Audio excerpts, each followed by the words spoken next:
Live now. Okay, I guess we're live. Yes, we are. So, hello everyone, and welcome to this new episode of the HOT Experts Roundtable. If you haven't already, please subscribe by hitting that red button and the notification bell so you won't miss anything.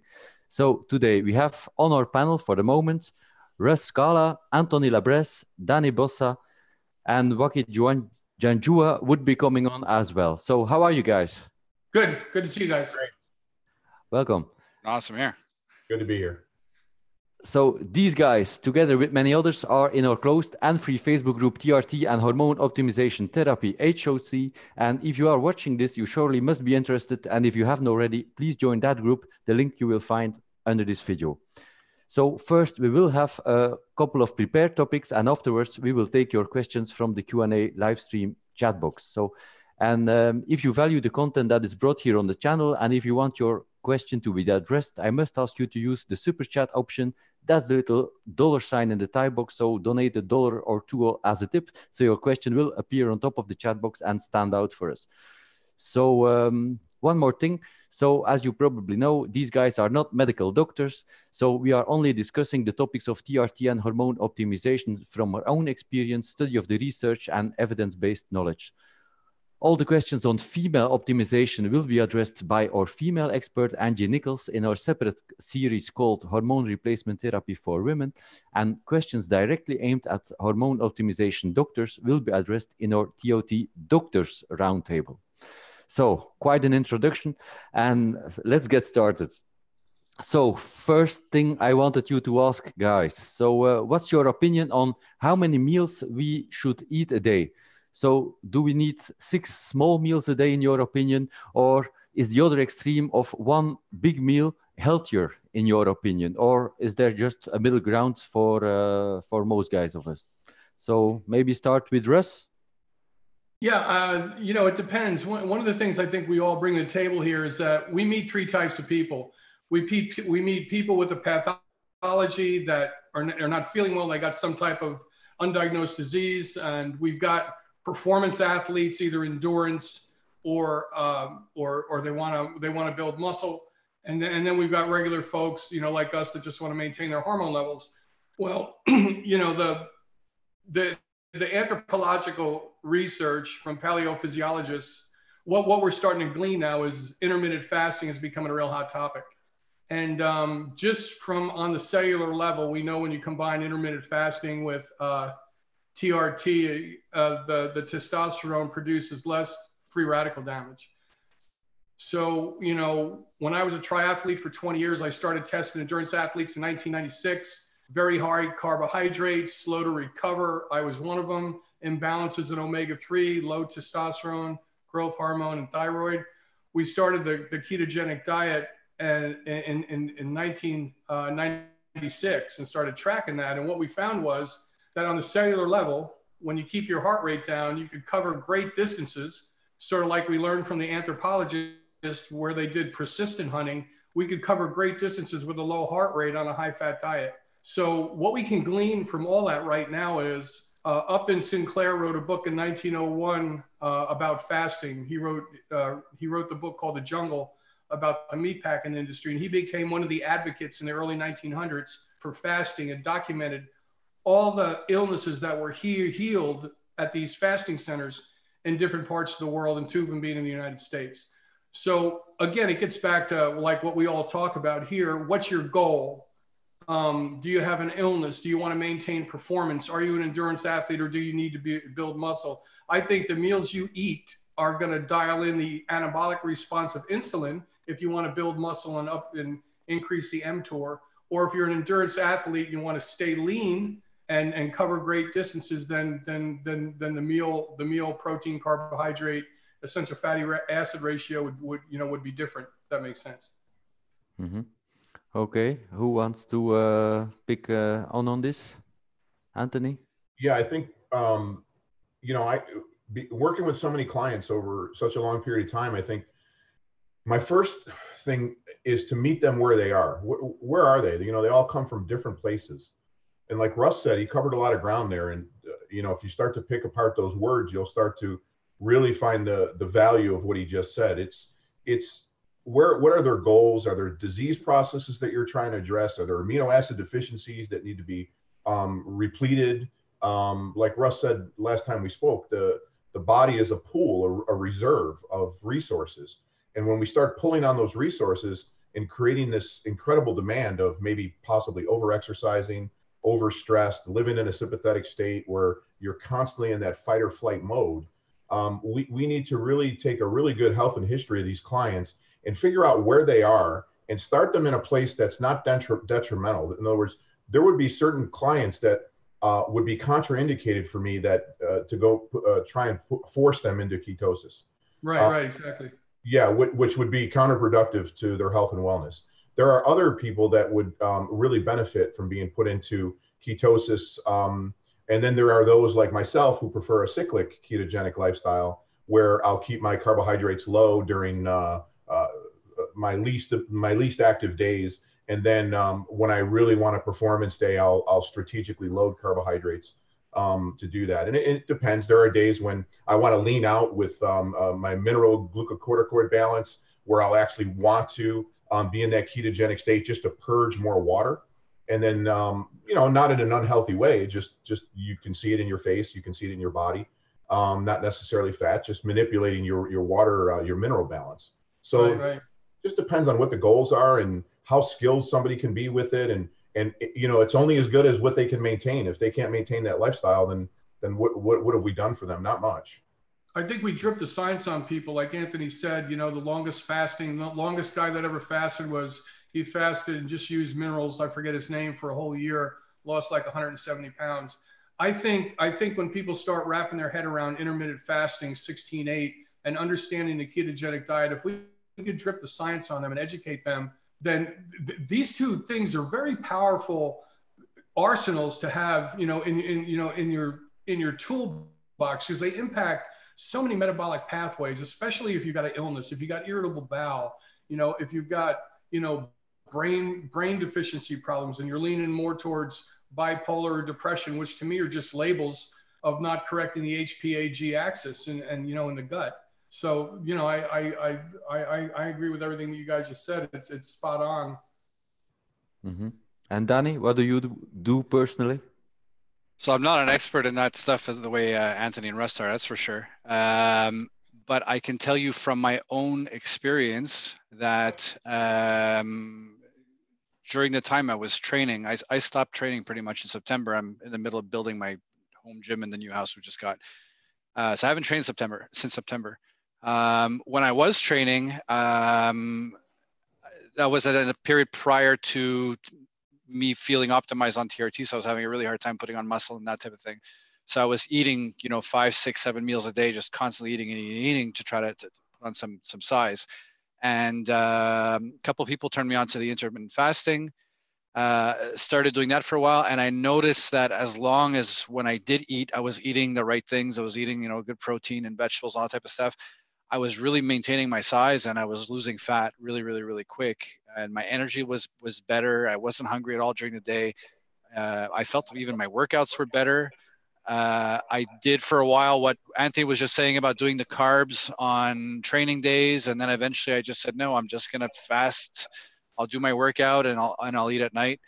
And since September, not training, I've been able to stay like relatively lean, just by really not eating all that much in the day. I'm busy with doing other stuff. I have a really nice dinner at night. Digestion is great. I feel good overall. I don't, sometimes we'll go for the occasional brunch and stuff in the morning and have a breakfast, but typically I don't eat till dinner really. And then I have a nice big meal, and it's been doing great for me. Maybe it won't work for everybody, but for me, it's just now become the norm. It's just how I'm built at this point. Okay. Just to be able to have those tools and understand your metabolism a little bit, you could really take control of your health. And I deal with a lot of clients that are, they're in a really rough spot. And like Anthony said, I'm an 11th hour interventionist, so I meet a lot of people in a bad spot. I can't cut the carbs out of their diet because that's the only thing that's keeping their brain chemistry and their, serotonin levels. So I don't even touch the subject until we get their amino acids, their gut, and their brain chemistry balance out. And then obviously, they've got my cell phone so I could talk them off the ledge. And I'm working in an addiction center now, so I get to see face to face. Some of these people just need to eat every 4 hours, almost like a carbohydrate addiction, to maintain their brain chemistry. It's fascinating. So I think what we could do, we let the healthy people know in this group that it's a tool. It's a really cool tool to kind of experiment with and end in one. And then keep a food mood log, see how you feel. Listen, me being a paramedic attached to a SWAT team, I could never sleep. For me, and only me, when I go to 1 meal a day, I eat, and within 4 hours, I start to get hazy, and I just jump in my bed as fast as I can because I've never slept good. And now I'm sleeping for the first time in 40 years, So for me, I use it, and it's a tool for me, and keeps me in a good mood, I think. Okay, that's clear. Thank you so much for those answers. So the next question was, is there a best diet while on TRT? And does that differ from people that are not on TRT? So what's your opinion on that, Anthony? For those that are, as far as what the literature says, there's a lot of people that have written about it. I mean, there's a lot of interviews with world experts. Ben Greenfield has interviewed a lot of folks, people with PhDs that actually study this for a living. But as far as when somebody's on replacement and you're introducing endogenous testosterone product, then the concern of actually making your own endogenous production is kind of minimized, right? I mean, we're giving the body what it so desperately needs through whatever dysfunction that's existing between this axis that is not performing optimally. We're giving it exogenously. So what I say is there a diet that that I could say is superior to another when you're already introducing the endogenous chemicals into the body? I would say, frankly, no. I've seen people with on high carb diets, low fats. I've seen people on high fat diets, very low carbs, that are on testosterone that thrive equally. So what I say is there something optimal? What's optimal is what works for you. And if there's an overt deficiency, and then folks like Russ and I, when we do our testing, we're looking for these deficiencies. We're looking for clues of what's really glaringly out of homeostasis, something that we can see that is clearly wrong. So, as far as what I would say to support your own TRT, I would say what works for you and your goals. I mean, if there's an overt health issue, it will rear its head. Your testosterone is protein sparing when you're fasting and you're doing keto, right? Yeah. At the level of the mitochondria. I think that's really cool. And I think, listen, I think there's a lot of misinformation out there. We've got a diabetes, obesity, and dementia epidemic, and that's all tied into high insulin and inflammation, like Anthony and all of us discussed before.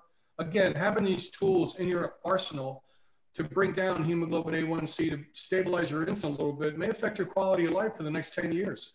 And you do it on your own at home while you're looking at what's on your plate. Mm-hmm. You agree with that, Danny? Yeah, it's just like, for me, the diet is the same thing as doing TRT or doing anything else. When people say, well, how much test should I be taking? How much DHEA should I be taking? How much preg should I be taking? It depends. Right, there you go. There's guys I talk to, they take pregnenolone and they feel amazing and everything is great. I take pregnenolone and my little friend down below goes, it just does. That's the way I am. With diets, the same. Some guys are going to do better with high carb. Some are going to do better with high protein. Some will do better with lower calorie, with higher. You gotta, it's a matter of understanding all the tools at your disposal and say, okay, I'm reacting this way. Chances are it's this. Let me, make this modification based on what I know about this. And you come to your answer for you. But you can't take that answer for you and now tell all your friends, this is what you need to be doing. Because, what's helping you might kill them for all we know. But once you get on TRT, it's easier to lose fat and to build more muscle. So you should not change the diet at that moment. Yeah, correct. I mean, for sure, when I was doing the intermittent fasting and I had my T levels, fairly optimized, I was finding myself being able to eat one meal a day. And even though I would eat a lot, it still didn't match up to the calorie intake I was taking prior to having my 5 or 6 meals a day. Yet I was keeping my muscle because, as Russ just said, it's muscle sparing. But I was leaning out, and I just felt awake. I felt alive. The biggest thing I noticed doing intermittent fasting, this might sound stupid, but when I would do chin-ups or pull-ups, I could do twice as many in in a fasted state than I ever could when I was eating regularly. It was night and day. I was just picking myself up like I weighed nothing. That was my experience. So I always wonder, Anthony, if what Danny just said, if that was the mitochondria using beta hydroxybutyrate and creating ATP more efficiently at the level of the muscle. I don't know. What do you think? Yeah, I think that's possible, and I also think that with intermittent fasting, you're lighter in the morning. You feel cleaner. Yes, that's true. You get up and you're like, "Woo!" I didn't even think about that. Yes. Yeah. One of the greatest athletes, I don't know your ages, but I'm in my mid-50s. And one of the greatest athletes of my time was Herschel Walker. And Herschel Walker was notorious for he ate one meal a day. This was a heavy muscled athlete that I think he was about 6'2" and around that height. And certainly in the 200s, 220, 30 pound range. But I mean, his physique was amazing. And when you looked at him in his 40s, when he went into the mixed martial arts ring, he was still an amazing athlete, and I'm sure he still is. But here's a guy that ate once a day. He ate there once you go. a day. I'm trying to remember the name of that actor that you guys I can't remember his name. Black guy, big, solid muscle. He's been in all kinds of movies and commercials and stuff like that. He's a huge proponent of intermittent fasting, and he eats one meal a day. And this guy's a monster. I can't remember his name. Terry Crews. Terry Crews. Yeah. Terry Crews. He did a whole interview about intermittent fasting, and I'm watching it. I'm like, how are you that size and you eat one meal a day?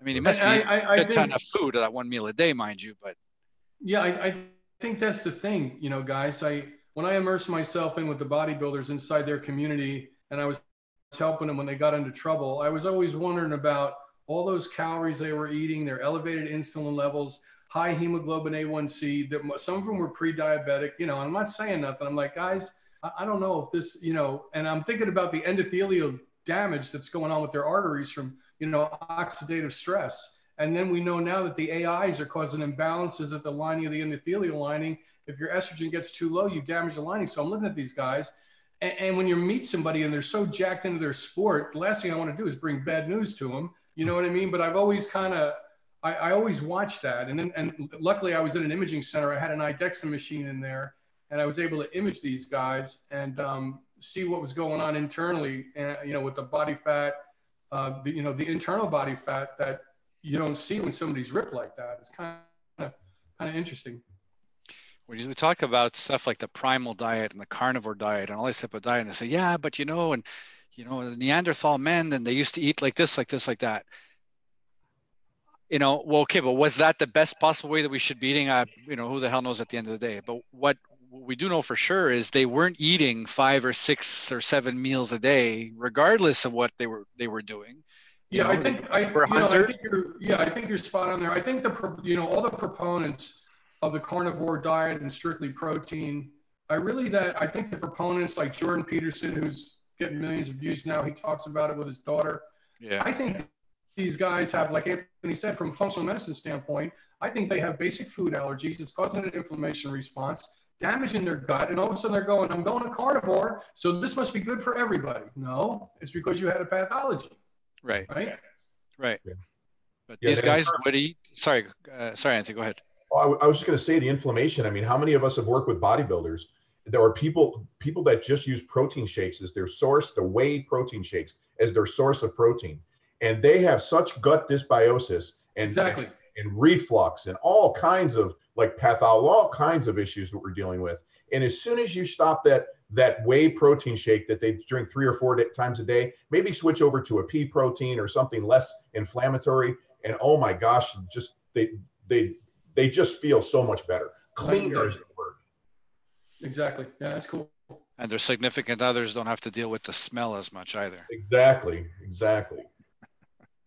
Okay, thanks. So maybe to continue on the diet, the next thing was how to eat for muscle versus endurance. Russ already touched on that a bit, but should we eat more protein to build muscle, more carbs for endurance, or is it person dependent and not goal dependent? What's your opinion, Russ? To continue. Well, I think, like I said, the athletes and the triathletes that I work with will take the endurance people first. they're in a constant pro-inflammatory response from elevated cortisol. Their gut's out of balance. You know, I think they would do better off leaning more towards a higher fat diet just from the inflammation response and recovery. I've also worked with Major League Baseball pitchers that were not recovering because of their diet. And if a pitcher pitches one day and he's able to recover in 2 or 3 days and pitch another, 7-inning game, then his body is recovering. So the DOMS, the delayed onset muscle soreness, and having people become the CEO of their own health, you got to keep a logbook. If you're really into this stuff, all of us here can only do so much for you. You got to let us know the backstory. You got to let us know how you're feeling and what you're doing and your lab work. I know lab work are just numbers but it's still a guide, for protein metabolism, looking at the intestinal tract. And if you're somebody that wants to say you just got out of the hospital, and like Anthony said, your muscles are a reservoir for fuel, or you're a 60-year-old person that wants to start hitting the gym again, then maybe the anabolic response from the insulin, the TRT, and the higher carbs would be better in a cyclical manner for you at 60 years old, for say. Mm-hmm. Okay. Danny or Anthony? Just one thing he said there about keeping a log. That is like the best thing you can do. If I asked you, how did you feel when you were taking a lower dose of test, or how did you feel when you were on that diet? You're like, how does it feel compared to now? You don't remember. Every time you're going to make a change to that protocol, whether it's your hormones or your diet or whatever, after a given amount of weeks, write down, okay, here's what I'm doing right now. This is how I've been feeling lately. I've been feeling like this, and keep a log of that. And then you can go back and say, yeah, I remember here it says I was feeling really, really good. And here when I was doing the no carb, not so much. Or that log is essential. I have a spreadsheet just for the hormone related stuff.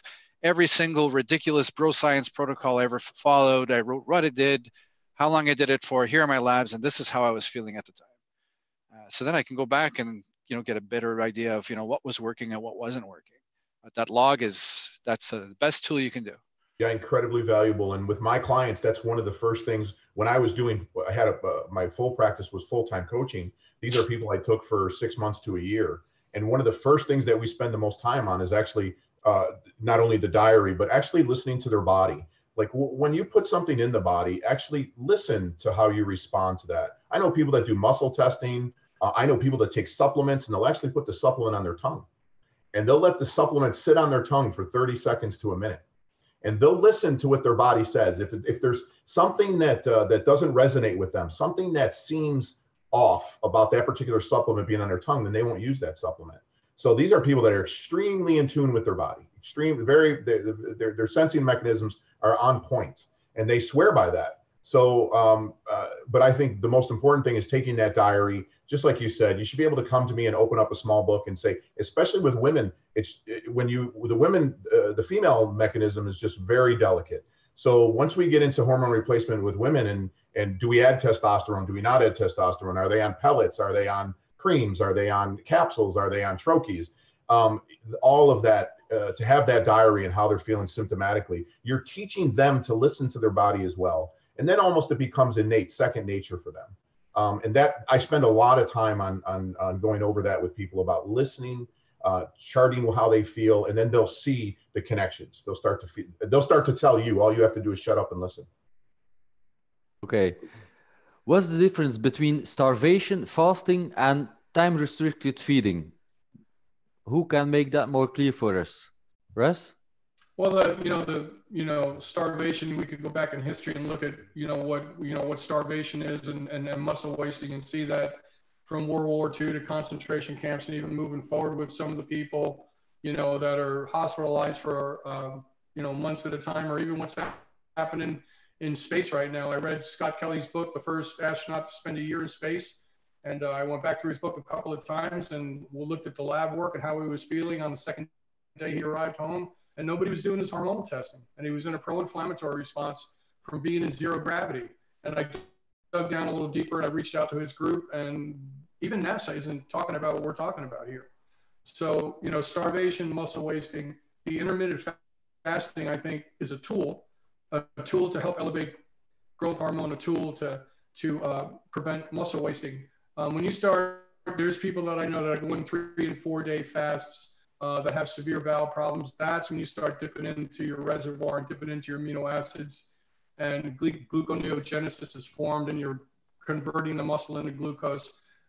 That's when it gets a little dangerous. But the intermittent fasting is very safe. I've dealt with anorexic patients that are nothing but skin and bones, and they're mining nutrients out of their own tissue because of some mental pathology. So keeping a logbook, finding out where your goals are, and having a coach like the guys here. What we share here is not shared anywhere on the internet right now. The diverse background of everybody talking about multiple interconnected metabolic systems. Nobody's doing that, you know, and that's Stephen, that's what I think you created, a platform that's second to none here. Mm-hmm. Anything to add, Anthony? I don't have any clients doing time restricted feeding, like a certain window. That's just their window, like especially a small window. Most of the time it's an intermittent fasting style. That's pretty much what folks are searching for on the internet, intermittent fasting, and see if it's going to find value. But again, I take you right back to where they're starting from. Where is this person when they come to us, when their first day with us talking, and where are they and where do they want to go? What's their vision 6 months from now, 12 months from now, 18 months from now, and then long term? Is it something that they can make? It's obviously attainable in most cases, and B, it's just a matter of what lifestyle that they can maintain to accomplish that goal. What eating lifestyle changes and choices they need to make. And but you know, the perfect diet is one that you can follow. The perfect eating lifestyle is one that you can live with and follow. The minute it becomes too restrictive, at a certain point, we lose a lot of people that way, and you know, that's not good. Exactly. Okay. Any experience with that, Danny? Nothing really to add. For me, like, starvation is, you're starving yourself. You're not eating. You know, I did a water diet for 30 days. That's starvation. Time restricted eating or intermittent fasting is, for me, is the same thing. You're restricting the amount of time that you spend eating, and you're fasting the rest of the time. Okay. Nothing really further to add. Okay. Another question was, what's your opinion on eating too close to bedtime? I always heard I should have a casein shake before going to bed. So now I see it's all a bit different, Russ.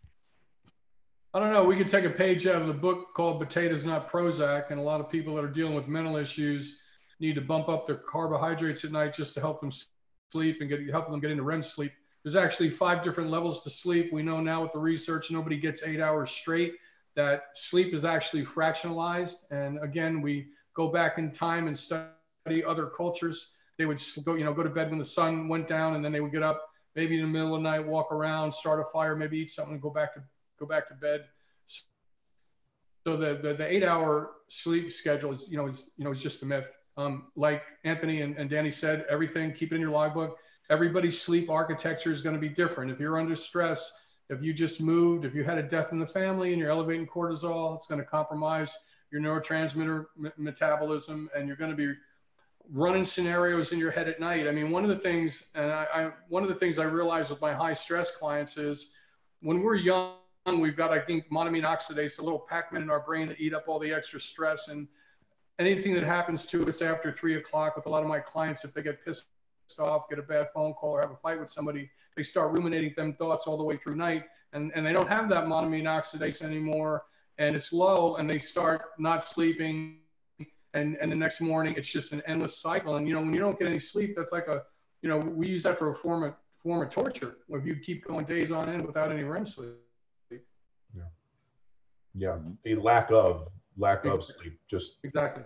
Just such a player in disease and just overall poor health. And one of the things for me, like I've toyed with, like many of us here have probably toyed with different ways of eating. And one of the things that I noticed with me personally is that when I backload my carbs at night, i.e. carb backloading, I sleep like a baby. An absolute baby. I mean, I deep sleep, I dream, I don't need GABA or melatonin. It's just an amazing thing for me. So I prefer personally to at least 3 or 4 times a week to actually backload my carbohydrates. And I'm rewarded for doing that, whatever it be. It might be, a whole grain toast, it might be oatmeal. It could be, a simple carbohydrate. But most of the time I like something with fiber in it. I seem to respond really good with a good carbohydrate with some dense fiber in it. And boy, Anthony, yeah. Sorry, do you feel any different in the morning on the following morning when you eat that way? Yeah, I feel recharged. I feel rested, well rested and recharged. So my morning energy is much better. On nights that I don't do that, I don't have nearly the depth of sleep, and I might be groggy for a longer period of time in the morning. So I have the opposite. This is why I was asking. I find if I have carbs at night, Yeah. I find I sleep well, but I wake up in the morning and it takes me a while to get going again. It's almost like as if I went out drinking the night before. And if I don't eat anything, I sleep and I wake up in the morning and I'm out of bed and everything's great. So it just goes to show how everyone is wired different for certain things. Yeah, your ability, see, I'm on metformin. So there's another thing. Take into account what somebody's taking or supplementation, like pre-bed supplementation. So if you're taking on the nights that normally I would take a small dose of GABA, GABA, that will kind of shut off the connection, like Russ was talking about, the ruminating of a stressful day. That helps. Some other things, N-acetylcysteine, NAC. Another thing, taurine. So those can be put in, especially if you're drinking. That's another thing. If you had a few drinks before bed, those things will help to shut off the dynamic that you may be able to get asleep, but you'll wake up 2 or 3 hours into your sleep. These little tricks. And certainly I'm not against melatonin at all. As a matter of fact, I'm very pro melatonin. So for many reasons, and not just the blue light cycles and circadian rhythm. I mean, it's antioxidant effects. And if anybody wants to read about that, then they should go look at Dr. Russ, Reiter, R-E-I-T-E-R. You can look him up on YouTube. He's probably one of the world's most studied PhDs on melatonin, decades of work. Cool. Okay, thank you so much. Another question. Is there a relation between the way of eating and your blood type? Russ, what do you know about? I think Dr. D'Amato talked about the blood types, O being the first blood type, being the universal donor. Since it was the first blood type, it's able to handle more protein and fat. And then as you went to A, B, his thinking and his hypothesis was, as we evolved from, hunters and gatherers, type O was the first blood type. People born near the equator, out in the sun, dark complected, can handle more protein. They're not able to handle the simple carbohydrates as much. Exactly what Danny said, how he feels, as compared to Anthony when they eat their carbs at night. I believe Dr. Amadeo that wrote the book, Eat Right for Your Blood Type, he was touching on these areas. I see some of the people fall into this that are type O blood types, and then other people, it seems, that are like type A can handle more carbohydrates. So I don't know if there's a lot of research behind it, but I watch it. I take the blood type as one of the puzzle pieces. Okay. So anyone want to add anything, Anthony? No, I can't speak to it intelligently, so I'm just going to leave it alone for the most part. But anecdotally, I can tell you that I'm a fella who, with my blood type B positive, chicken's not supposed to agree with me. And I've known that for decades, that chicken is not my friend. I don't know if it's the quality of the chicken, they're in hen houses or they're grass fed out in the sun eating worms. I'm not really sure, but I know that is one of the things in the blood type diet that's not supposed to agree with me, and it absolutely doesn't. Something innately resonates with me not to eat chicken. I don't know why. Turkey fine, beef fine, chicken, I don't know.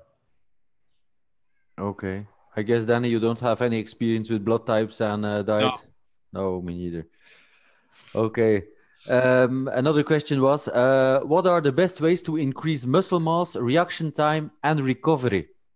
And we're talking nutrition-wise, hormones, supplements, sleep. So maybe Anthony, you talked about the supplements and sleep. Does that add the reaction time, recovery? Do you know, is it, well, because we've talked about so many things that already address that. The one thing I would say is like central nervous system. I mean, like the ability of your central nervous system to recover. I mean, just in sports, like I play ice hockey.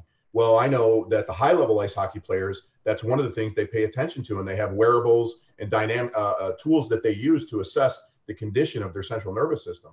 and that's about their reactionary time specifically and their ability to recover and heal.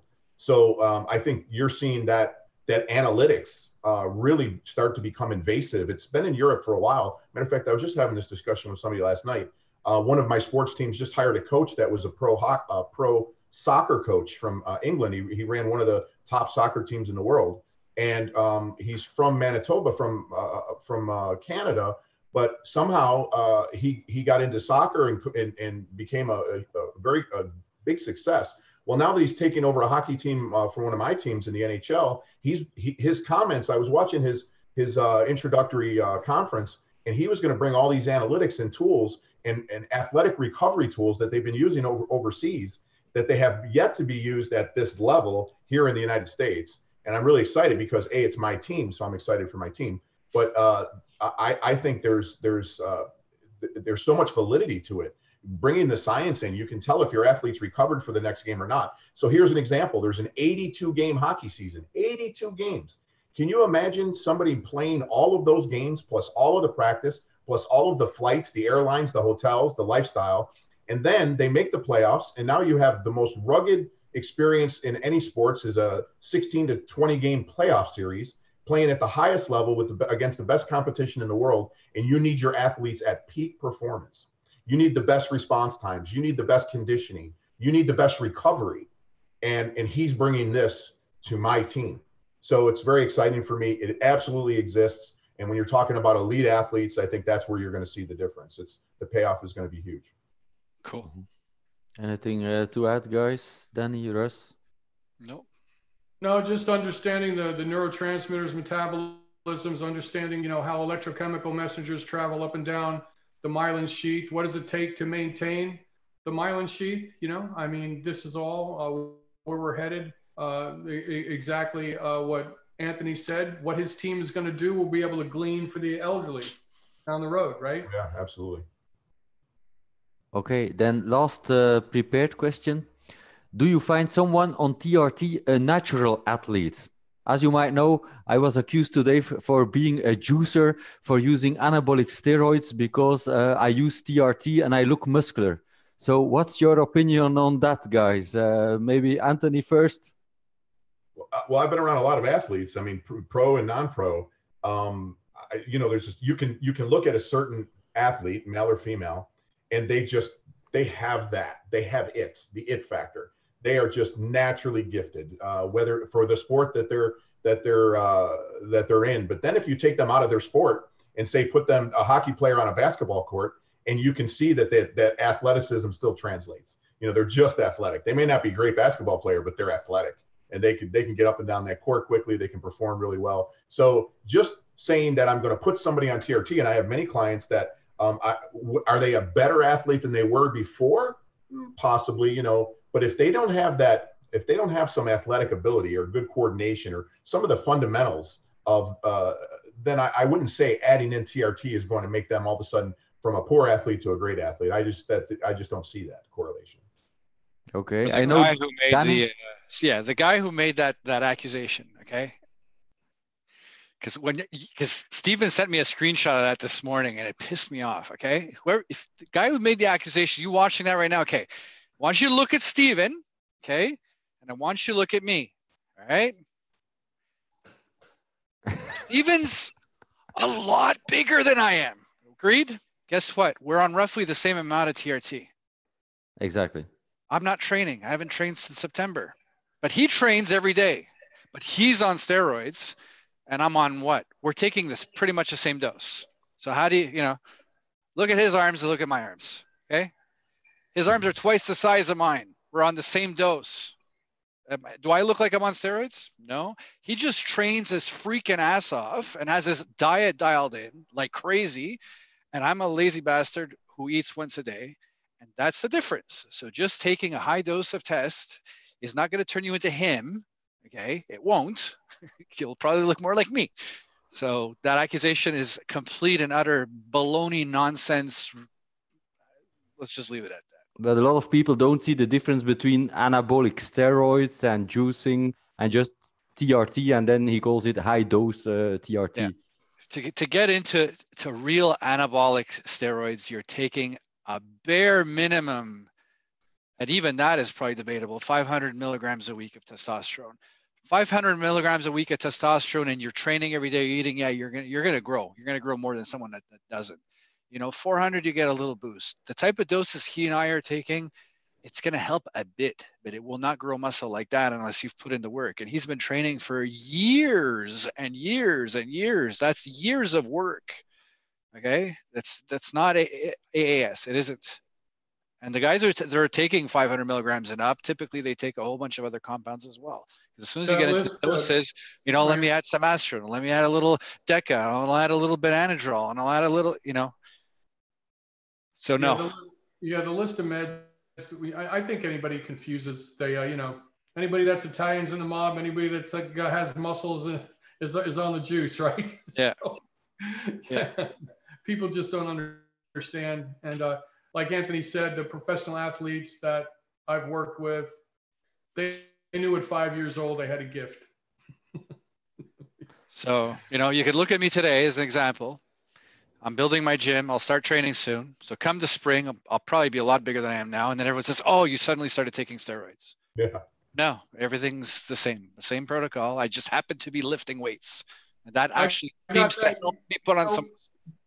You know where I got that? I've been running in my town here when I was a triathlete for like 30 years. So after I was in the tank and I finally at 155 pounds, I quit racing and I quit the triathlete community and I went on TRT therapy and I started putting muscle on for the first time in my life. And then I went for a run again. Oh, everybody, that would be people beeping their horns at me going, you're on the juice. And it's, you know what I mean? I went from 155 pounds to 180. I felt great. I was sleeping, my mood. But, I can't, what am I going to do? Put a fire out to everybody that was accused of me? They just didn't get it, You tell me I'm on the juice. I'm on the apple juice. Nice class every morning. What kind of juice you drink?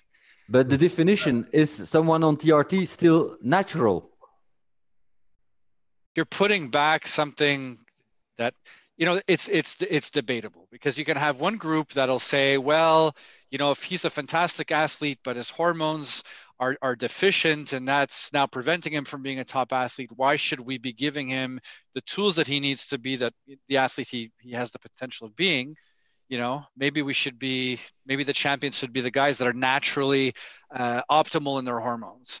If you're just putting back, if it's replacement doses, their total test and free test levels are, within the range. And I hate saying that, but within the range, I can't really call it cheating, because at the end of the day, give it another 5, 10, 15, 20 years with all the EDCs, everyone's testosterone levels are going to be tanking. And now you're going to have a bunch of great athletes that just can't perform because their hormones are completely tanked. So what are we going to do then? They're having a problem with this question at the highest levels of sports. Of course. Globally, they're having to try and mix martial arts and where's the cutoff? And we have to have a definition. Well, yes. Look at transgender athletes. We have people physically being born as males competing in female sports. And they're allowed. And they're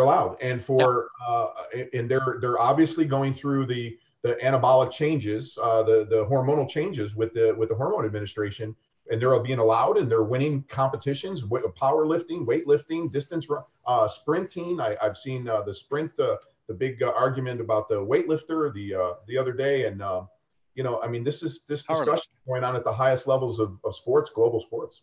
You get a 25, 30-year-old guy who's now, he's a transgender. He wants to do the hormones to become a female. It's not going to suddenly give him the skeleton of a female. Right. He's had that muscle that he's trained for all those years. It's not suddenly just going to vanish. And even if he loses some muscle mass, that little bit of muscle he has is going to be way more strong than any woman could ever have. Not anything against women. It's just the way we're designed. We're built way stronger than most women. Bone density and, like Anthony said, reaction time. It's going to be higher.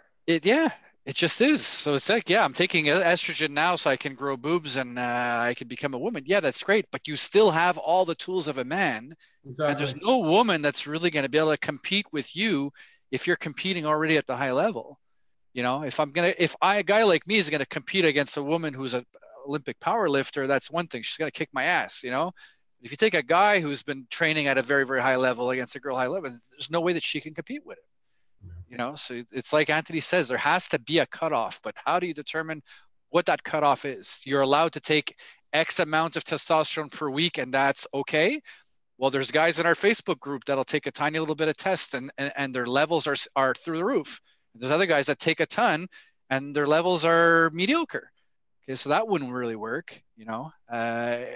Is it going to be, well, what is there, you know, your measured levels of testosterone can't exceed a given amount, you know, that's all going to have to be figured out. Yeah. Okay, thank you for the support, guys. So then let's go to the Q&A. So thanks for the super chat, Be Free. Is there any situation where adding in an AI helps? Mastalgia. On the very, very, very rare occasion that somebody's developing mastalgia, they can take an AI and that could help it. Other than that, there's absolutely no need, bar none. And this whole thing with, yeah, when I take an AI, I feel better. Here's a little bit of, you know, make your brain explode. When you take an AI, what's happening? You have less testosterone that is converting into estrogen, right? Because you're basically blocking that conversion. So what happens? You wind up with more testosterone. What happens when you stop taking the AI? Well, you're not blocking that conversion anymore. So now you have more testosterone that is converting into estrogen, which leaves you with less testosterone. So a lot of guys say, I feel better on AI. Yeah, of course. You have more tests in your system. Of course, you're going to feel better. If you want, get off the AI. It's better for your health. Your testosterone levels are going to drop a bit because more of it's converting to E2, and that's fine. E2 is your friend. E2 is going to keep you healthy. E2 is great for you. What you do is you add a little bit of extra testosterone to compensate and bring your levels back to where they were, and you're going to feel just as great, if not better. So exactly. Okay. Simple as that. Real simple. Mm-hmm.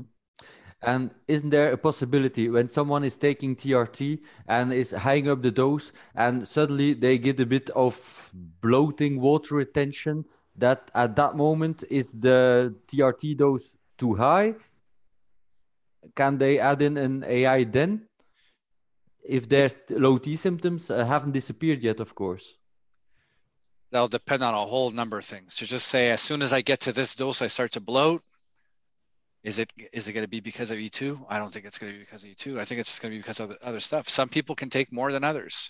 You know, in my opinion, you'll boost it up to the point where you're not getting symptoms. The amount that I take right now, I can officially say I have no symptoms. I feel great. But I know that if I keep increasing my dose, there'll come a time when I'll start having weird side effects. I know that the dose I'm taking now is good.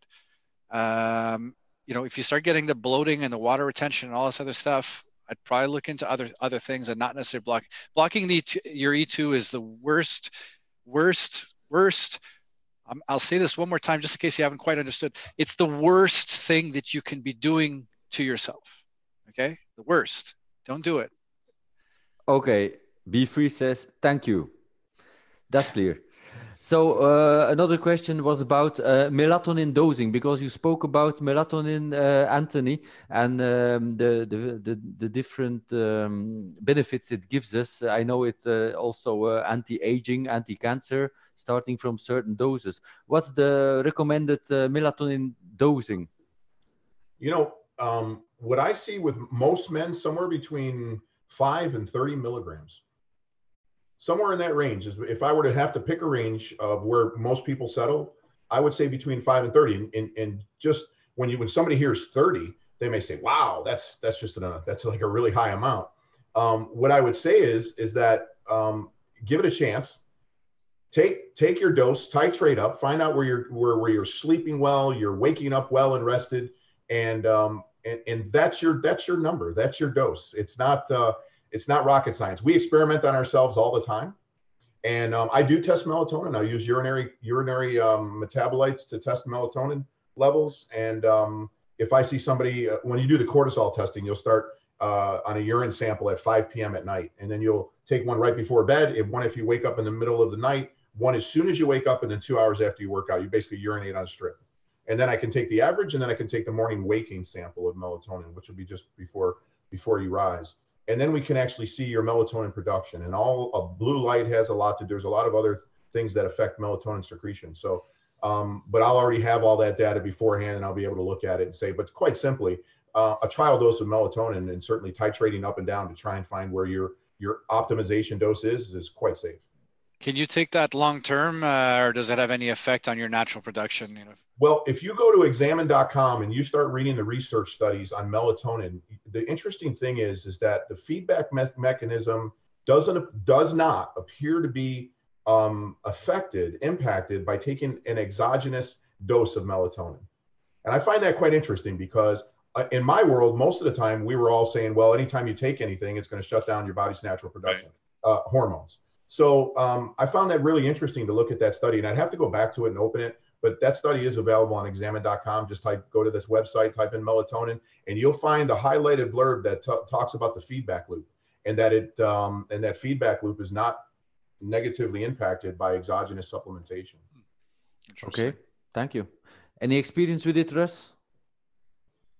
No, we test for it, and like Anthony said, first thing I try to get people to go outside and let the sun hit their eyes for like 10 minutes to start the circadian rhythm. A lot of people never get outside. And that's one of the first things I look at. And then I don't know whether it's going to be melatonin or one of the other neurotransmitters, GABA, 5-HTP. It's where are they? Where are they? This is like, we're all of us are dropped into the second act of a third act play. And the bigger our toolbox is, the more help we could give somebody. Okay, another question we got, is it safe to use metformin while intermittent fasting? 16 to 8. I guess it is. It's not detrimental to me. I mean, on days that if I do an intermittent fast, I'm still taking my metformin. I don't notice any negative. If you start to feel like your blood sugar goes too low for some reason, the nausea or an incredible fatigue, then I would say possibly that your blood sugar just went too low. Just look up symptoms of low blood sugar, and it's possible that you've taken your blood sugar just too low. So I would just say that would be my caution. Mm-hmm. But I personally don't have any negative effect when I intermittent fast with metformin. Anthony, someone once said that everyone should be on metformin. Would you agree or disagree with that statement? Well, I'd have to really think about that. The contraindication is if you have kidney disease, right? I mean, most doctors won't prescribe metformin if you have any type of kidney dysfunction. But when you really look at the literature, it was even that was like I forget that it was a very small number. I mean, the kidney, because of the excretion mechanism through the kidney tubules. But honestly, unless somebody can't take the bowel interaction, the microbiome interaction, I think Jay has talked about it in the past about it being a cleansing effect on the microbiome. But once we really look at it, you're looking at major changes of the microbiome.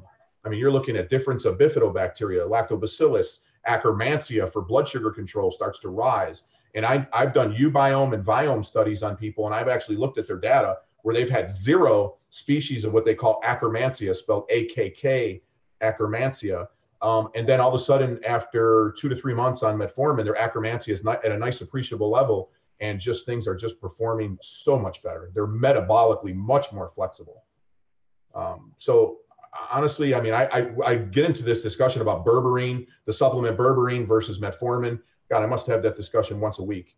And I was talking with Stephen about the PhD over in Australia, Jason Hawrylak.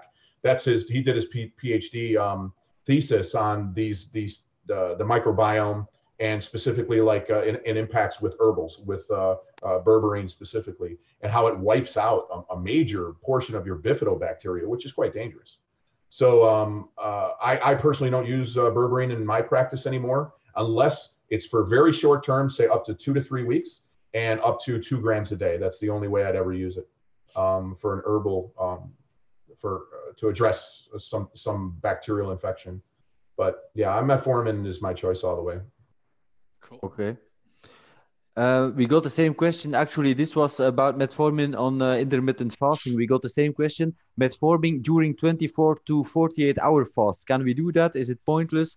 Or do we get too low blood sugar anyway when we do that? Any comment on that? For an extended fast, Anthony?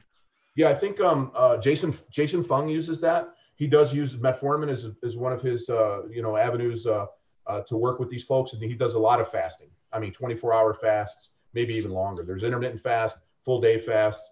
I would say talk to somebody who actually does that for a living, has those folks in their practice, because they can give you, what they see clinically. For me, I don't have anybody that does 24-hour fast that I monitor. Now, I might do a 24-hour fast, and I'm not negatively impacted. But I only take, some days on a fast day, I might only take 1 gram of metformin. On a day that I'm actually taking in calories and eating, I might take 1.5 or 2 grams. 2 grams is the highest I've ever gone. Say somebody wants to do like an extended fast. Like I once did a 5-day fast, which was interesting on a whole bunch of levels. But on an extended fast, adding metformin, probably not a good idea. I would say, what's the value, right? I mean, what's the value of doing the metformin when you're in that mode? For me, I wouldn't find a huge value in taking my metformin when I'm on a fast. Not an extended fast. That's what I figured. Blood sugar and liver function should be improving the whole time. It doesn't need any help from metformin in that mode, in my opinion. Right. Okay, that's a clear answer. So Thomas, he asked, I like beer 1 day a week, 4 to 8 beers, and the 6 other days he lifts, trains jiu-jitsu, he has good diet and is on TRT. Is there something I can do to combat liver damage and other negatives from drinks? With a smiley. So is there any supplement or any other thing he can do to combat the negatives from drinking, Anthony? Well, I myself, like if I go out and have a cocktail or two, I go out and I take extra B vitamins. I might take N-acetylcysteine. I might take a mineral supplement with me, a mixed mineral supplement that I'll take to the club or the pub with me and have that. I'll drink water in between. And then when I come home, one of my go-tos is activated charcoal. I'll take 2 capsules of activated charcoal. I wake up the next day, no issues whatsoever. I have no noticeable negative impact the next day is what I'm trying to say. We take a page out of the book, The Drinking Man's Diet, that was real popular in the 1950s. So we shift people from beer to liquid bread and move them over to more scotch or whiskey. I was waiting for Russ to say that. Anthony, I'm sorry I have to say this. I just had the funniest thought, the little visual in my head with your phone and you're like taking a selfie like at the club, having my B vitamins ready for tonight. Sorry, I had to. My folks, my friends chuckle, but I mean, my girlfriend knows that innately. I'll always take a couple of things and put them in my pocket for when I go out. Like last night, we celebrated a friend's, they're leaving town for chiropractic school. And so we went out and saw them off and had a few cocktails last night. And it's just something I do. I wake up today, I feel absolutely fine. I mean, we're talking maybe 4 drinks over 3-4 hours. I mean, it's not like I'm going to the pub and drinking, 4 liters of the finest beer that the pub has to offer. So right. Just a few cocktails. Right. Okay. Another question was, while training hard to the point of muscle soreness, is lactic acid a concern? Who wants to address that? Is lactic acid a concern for? It's to be expected. No? When you train to the point of muscle soreness, is it then a problem that you get more lactic acid accumulation? Well, I think if you train right and you've got a good coach, like Anthony was saying, you're going to stimulate mitochondrial biogenesis, more mitochondria, more little batteries in the cell, so you recover quicker, depending on what the sport is, be it increasing muscle or trying to run a sub 40-minute 10K, And introduce buffers into your system. Here's some very inexpensive and cheap ways to do that. Like Russ said, one of the things that you want to manage if you're coaching somebody is you don't want your athlete crippled the next day. You don't want them in such pain and agony that they can't work out or perform for 3, 4, 5 days. So one of the things that quite simply that's available to all of us is sodium. Sodium is a blood vessel relaxer. You'll have dilation of the vessels. It's almost like a mini Viagra if you really look at the mechanism of action, how sodium affects these vessels. But one of the other things is performance. If you're a runner, and I always challenge my folks that do run, that jog recreationally or just run for for health and wellness, to actually, before they go out, take a quarter to half teaspoon of a good salt, like a Redmond's real salt. Redmond's real salt. Mine's out of Utah, actually has iodine in it, so will assist your thyroid. So better than Celtic sea salt, better than pink Himalayan salt, better than truffle salt, in my opinion. So take that before you go out on 8 ounces of water, and go do your normal run. Assess your time and your and assess your workload when you're finished. Like, how do you feel after you did the exact same run that you normally ran, and you feel yourself pretty tired afterwards? And these people always let me know that they have performed better, more effortless in the same distance. And one of the other things that you can do too is soda loading. And if you just look up the words soda loading, that's baking soda, good old sodium bicarbonate. So you're putting a buffer in there, a bicarbonate. So these people that are very acidic, you'll actually provide them with some buffer, so to help with the excess hydrogen ions, and their performance and recovery is much better. And you just look that up, and you'll find the science. Dr. Circus, SIRCUS, has some really great research on that. We have sodium and potassium pumps on every cell in our body. That should say something. Creatine monohydrate, another great buffer. Okay. One more question before we end this, because we are at the 1 hour limit, and we'll respect your time. We'll put an end to this. The last question: the causes of erectile dysfunction after starting TRT. What's the next thing we should look into, Russ? We already talked about that in an earlier video. And maybe I'm a little biased, but anytime I got 4 clients last week with a little erectile dysfunction, I send them to check their heart, number one, because of endothelial dysfunction. So, when you start TRT and you still have erectile dysfunction, like Danny said, and like Anthony said, you got to dial in your dose. Think about the thyroid, think about the HPAG axis. I mean, sometimes it's thyroid, subclinical hypothyroid is missed by doctors, and it can help with the endothelial lining, help with vasodilation if it's optimized properly. So again, it's very individual. If you start TRT and keep the logbook like we talked about, and if you still have erectile dysfunction, then it's multifactorial. You got to have a doc that'll play ball with you, or have a coach, like we have here, and start investigating other areas, and then checking it off at night as you're documenting your journey. My case, I've been on TRT for 4 years, 3.5 were a complete and utter waste of time. And then I got to chat a lot with Dr. Keith Nichols by phone, and he kind of showed me the light, so to speak. So now I'm finally without symptoms.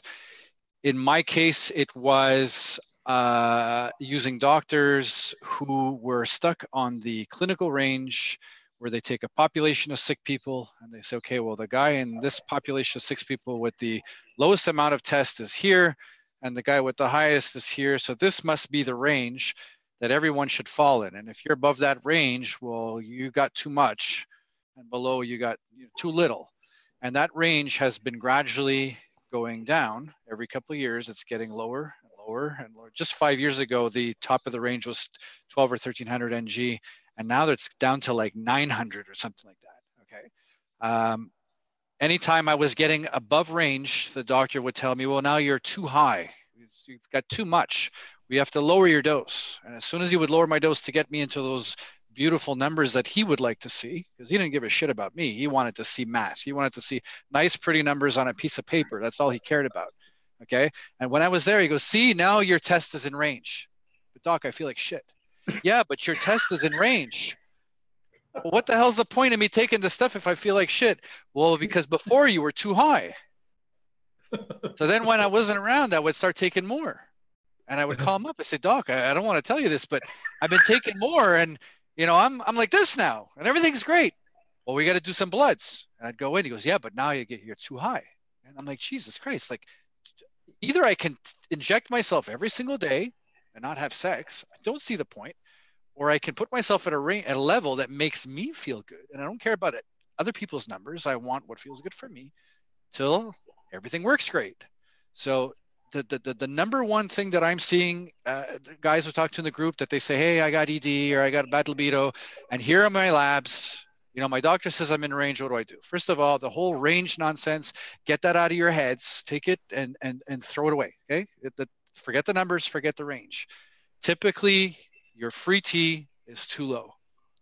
If you look at your free T, most guys start feeling good when their free T starts hitting about 30 in GZL. Some guys have to get to 50. Some guys have to get to 60. But when guys start approaching 30, that's when they start feeling better. In my case, when I hit about 28, that's when everything started to work well. And for the first 3.5 years, my free T was somewhere between 10, 12. And even then, my doctor was saying, it's too much. It's too much. It's too much. You got to increase the dose gradually over time until your symptoms resolve. That's it. TRT is so simple, but for everyone, it's so complicated. I got this symptom. I had this symptom. I got to take the AI. I got to take the HCG. Yeah, but now I got this.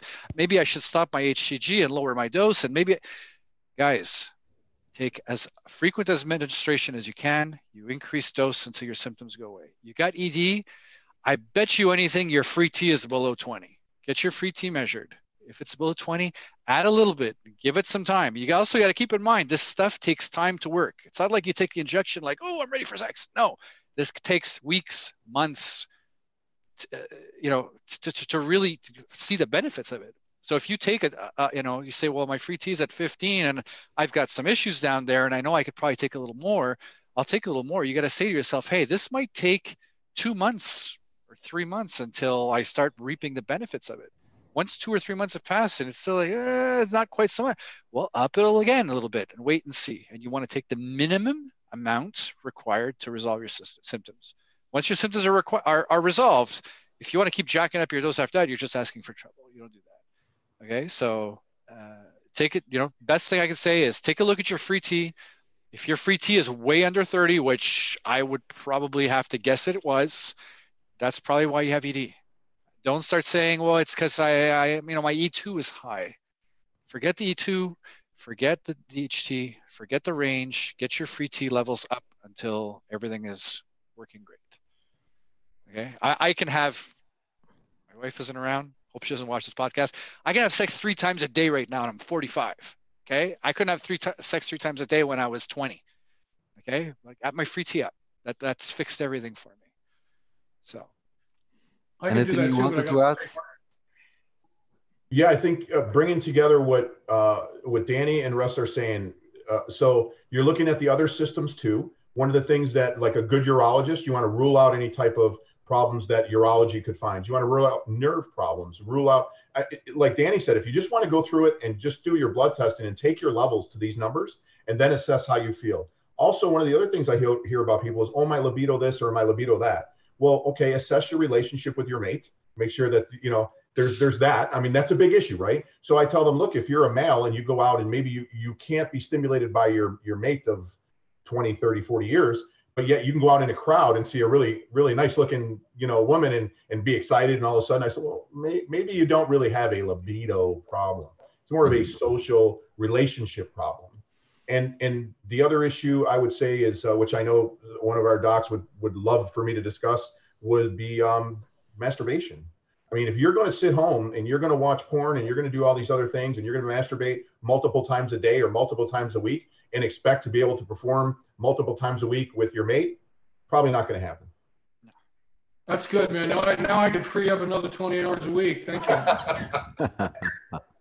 Yeah, guys, just so we're clear, when I was talking about free T, I wasn't saying that's the solution, that's all, and that'll fix everything. No, obviously there's a bunch of other factors. Typically, if you're getting your free T, you say like, I got my free T over 30, and I'm still having ED, but my life is great, and my wife is super sexy, and everything is great, and I got low stress, and I'm eating well, and I'm going to the gym, but I still have ED. You can maybe start addressing thyroid, and then like you were saying, if you really dig down and start asking yourself questions. Am I attracted to my mate? Maybe I've just been distracted with work. I got all my credit cards on my line of credit maxed out and it's keeping me up at night. How am I going to pay for these bills? If you have worry, you've got stress, that's all going to affect it. But I was referring to typical guy that's just stress-free, eats well, goes to the gym, everything is great, and it just doesn't want to work. Free T, get that up. At that point, that doesn't work. Address your thyroid, and then you can go from there. I think the stress level is, like you said, I see that a lot, whether somebody has lost a job, or somebody that's going through a divorce. Like you guys know, cortisol suppresses a lot of our hormonal functions naturally. And a lot of times they have to cycle out of that bad trauma that they're going through. And that may be the cause of the ED. You know? Absolutely. Absolutely. Of course. Yeah. Stress levels up, libido or performance down. Boom. I mean, you'll see that the higher the stress levels. So no doubt about it. Yeah. If you're about to declare bankruptcy and you're going through a divorce and you're getting kicked out of your house and you're like, yeah, but doc, I'm on, 200 milligrams a week and I still have AD. What do I do? There's no amount of tests that's going to fix that. No, good point. Good point. Okay, still we had one more question. Thomas gave us a super chat, so we can't ignore that. So one last thing, and then please, viewers, stop questions for the next time. Keep them for next time. So last question, guys. What are your personal TRT protocols, if you want to share them, of course? Injecting creams, how often milligrams a week, and what total T and free T numbers do you get? Who wants to start? Yeah, mine's I'm running about 1,800 on total. I do the transcrotal cream and 2 to 3 clicks twice a day, the ID. So I'm looking at my labs right now. My free T was about 48. And what else do I have? For just sake of measuring and tracking and data accumulation, I did measure sensitive estradiol at 66. Okay, Danny? So I'm a bit of an anomaly. I found myself having to take quite a bit more than most guys. The last time I did labs, I was taking 250 milligrams a week of test. Sub-Q, divide that by 7, and it would only give me total test of about 1,000 and a bit. I think it was like 1,060. My free T was at 28. So I don't really care about total test, but the free T was 28. So I know I was starting to approach that range where the majority of guys start feeling better. I measured E2 strictly out of curiosity, and it was at 45. I'm now experimenting, and this is going to sound crazy, with 300 milligrams a week. Most guys would take 300 milligrams a week, and they would, I mean, their numbers would be astronomical. And I don't know why it is that I need so much. My SHBG is low, so maybe I'm a hypersecretor. I metabolize it very, very quickly. I don't know quite what it is, but for me, that's what I need. I've got our new moderator, Abe Traverso. He takes these minuscule little amounts of test, and he gets these crazy high free T and crazy, if he would take what I was taking, forget it. It would be like he's on anabolic steroids. Meanwhile, I look like this. So no, I think we forget that we're always thinking about muscle and performance, and whether it's hockey or triathletes. I think, Danny, one of the things you can think about is your brain is highly metabolically active, and you're a high functioning guy that, start thinking that way, brother. Yeah. You know what I'm saying? What you do for a living every day. I'm just saying. Yep. Yeah. Could very well be. I see that with the computer coders that are in front of a computer like 48, 96 hours. I've tested work with them. They're diagnosed with bipolar. Nobody's checking their hormone levels out. They're putting 800 milligrams of Seroquel. These guys go in the tank. And a lot of it, they don't understand that they're mental athletes. These code writers, as you know, have a special gift, and they can't shut their brain off at night. That's the first thing I do when I meet them. They go, "Can you shut my brain off?" Yeah, that's my primary problem. Is the second my eyes open in the morning, it's everything is on turbo the entire day, and it's why I was able to do what I do with my business, but it's an issue. The biggest issue for me was finding a doctor that could appreciate, hey, that's the amount of testosterone you need to feel good. Great, we're going to work with that. To hell with the damn numbers and to hell with the damn ranges, because every other doctor would say that's way too much test and you can't take that much. You're going to have a heart attack and you're going to have all these things. I don't know where the hell they come up with this stuff, because there's no research or literature that demonstrates any of it. We got to get you down to the range. Well, if I'm going to be at the range, I'll probably jump off a bridge. So, pick one. You want to share your protocol, Russ? Yeah, because of 20 years of being a triathlete, I take low dose T3 and T4. I use the scrotal cream along with some sub-Q injections. I maintain my testosterone levels free testosterone, like in the 50s. My E2 is always around under 30. I eat 1 meal a day. I just hit the weights. I don't do no more endurance training, and that seems to work for me right now. Okay, and to end, I'll share my protocol. I do the transcrotal cream as well, twice a day, 3 clicks. That's 150 milligrams twice a day transcrotal, and that gives me total testosterone. The last labs are 1,850 and free test 61. Yeah. There you go. 61 free T. With a high E2 of 68. Yeah. Without any symptoms, I'm not worrying about it. So, but I measured it anyway. And that's I definitely do want to try that cream. We just had a baby, 6 weeks old. My wife's breastfeeding. So I had a concern of the cream get transferred to her, and then she's breastfeeding. I said, let me wait. But as soon as she stops breastfeeding, I'm definitely going to try the cream. Also, huge for me, DHEA. I take 50 milligrams in the morning. Even sometimes I take it at night if I forget it. Let's just call it 50 milligrams a day. And I find that when I don't take it for a couple of days, I notice the difference, and it's kind of hard to put into words what that is. Definitely a change in libido, definitely a change in erections, definitely a change in cognition. I just feel like everything just kind of slows down, sedates a little bit. That's always worked really, really well for me. That 50 milligrams. Mm-hmm. That's pretty much it. Vitamin D. Okay, I take DHEA 50 milligram in the morning as well, next to pregnenolone 50 milligram in the morning and the evening. So, and I have been taking T3 and T4 for 25 years now. I was diagnosed with hypothyroidism when I was 20. So I take Armor 2 grains, that's 120 in the morning. So that's about it. Okay, I think we should end this great podcast. We answered a lot of questions. It was very clear and educational. Do you want to add anything before we conclude, Danny? Of all the stuff that we discussed, I think I pretty much covered everything I can think of. Okay, Anthony? No, it's great. Just glad to be here.